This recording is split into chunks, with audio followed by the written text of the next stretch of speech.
Gracias. This is the Rorschach, Georgia update from the 8th of February, 2024. Quick summary of what's going down in Georgia. On Monday the 5th, the State Security Service of Georgia reveals the interception of a special explosive device transported from Ukraine to Russia via Georgia, allegedly. The operation led to the seizure of an electric car battery allegedly containing explosives. The investigation implicated individuals from Georgia, Ukraine, and Armenia, with a focus on determining the transportation route, intended targets, and the involvement of a Ukrainian MP candidate. Case continues under Georgia's criminal code regarding illegal explosives and preparations for terrorist acts. Allegation fits in suspiciously well with Georgian Dream, or Otsneba's Second Front narrative. On Tuesday the 6th, Prime Minister nominee Irakli Kobakhidze expressed concern over the attempts by some Ukrainian representatives to make Georgia a potential target for Russian aggression, framing it as a serious threat to national security, as if on cue.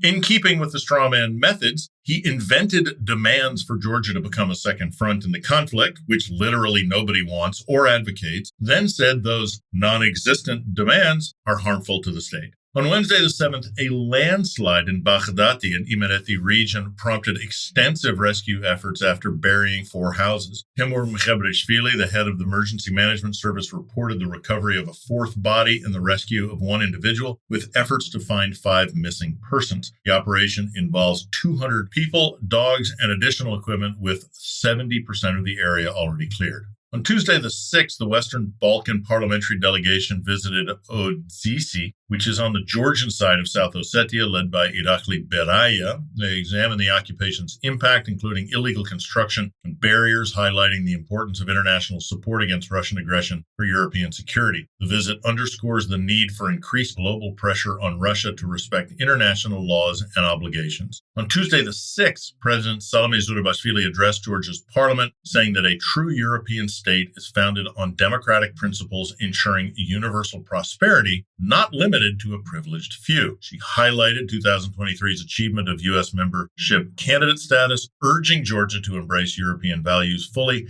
and transform into a democratic state. The vision marks a pivotal moment for Georgia to leave its post-Soviet past behind and embark on a national European path. People reacted to the speech, with a few of the usual suspects saying it lacked a positive acknowledgement of the country's success. On Tuesday the 6th, the Georgian Ministry of Internal Affairs reported a decline in certain crimes in the country. There was a decrease in premeditated murders and property crimes. However, drug-related and cybercrime detections increased. Document shows that people are allegedly trusting the police more and that they are reporting crimes more frequently. On Monday the 5th, Tbilisi Mayor Kachi Kaladze addressed comments by Mikhailo Podolyak, an advisor to the Ukrainian president, regarding prioritizing Misha Saakashvili's release. Kaladze said that each country has its priorities and emphasized that the former president would be released after serving his sentence, highlighting, in an entirely unironic way, respect for legal processes amidst international concerns.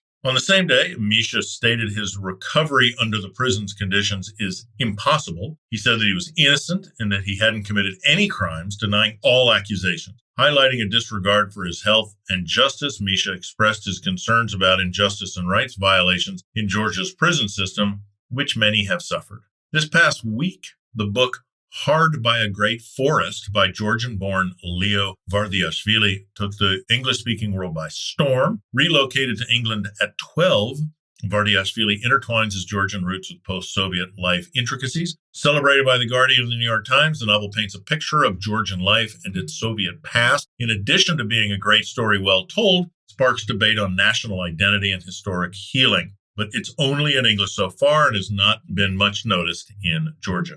On Tuesday the 30th, a scholarly article concerns overgrowing authoritarian influences in Georgia's academic sector. On September the 2023, a fire in the National Historical Archives destroyed invaluable Soviet-era materials, but the government didn't really worry about it too much, and its indifference sparked debate. The incident, coupled with the ruling party's increasingly authoritarian and pro-Russian stance since Russia's 2022 invasion of Ukraine, raises questions about academic freedom, since there's a subtle shift towards authoritarianism in education and research going back to Soviet-era restrictions. Link in the show notes. On Tuesday the 6th, Georgia's internet speeds were spotlighted, ranking 66th out of 146 countries for mobile and 129th out of 180 for fixed broadband in December. Ranking higher up means better performance. GeoCell had the fastest speed for mobile operators, while Apple devices achieved the highest download speeds. Tbilisi boasted the fastest mobile speeds. Rustavi led in fixed broadband. Comparatively, Georgia's internet costs are higher than the EU average. In 2023, internet access among households reached 89%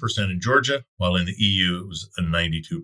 On Monday the 5th, Parliamentary Committee approved a program by the Georgian government and cabinet nominees, including candidates for Minister of Defense, Justice, and Interior. The program aims to build a European state, emphasizing legal reform, security, defense cooperation with NATO and the EU, peace initiatives in the occupied regions. On Tuesday the 6th, 4 parliamentary committees endorsed a new cabinet and program aimed at building the European state. The session featured discussions on ministerial plans across various sectors, including cultural and sporting events, educational reforms, and healthcare improvements. On Tuesday the 6th, strong winds and floods hit the Samogrelo-Zemosvaneti region, causing significant damage. Roofs were ripped from buildings, electricity was disrupted, and the Nguri River's swelling led to flooding courtyards and road closures. Emergency services are responding. Efforts to assist and repair damage are underway. On Friday the 2nd, Nata Peradze faced a Tbilisi city court ruling for her protest act in the Holy Trinity Cathedral, where she threw paint on a Madonna icon that also depicted Joseph Stalin. Peradze captured and shared her actions on social media. She was charged with petty hooliganism, resulting in a 5-day administrative arrest. This highlights the intersection of religious reverence, historical figures' legacies, modern political activism, prompting a legal and societal discourse on the boundaries of expression.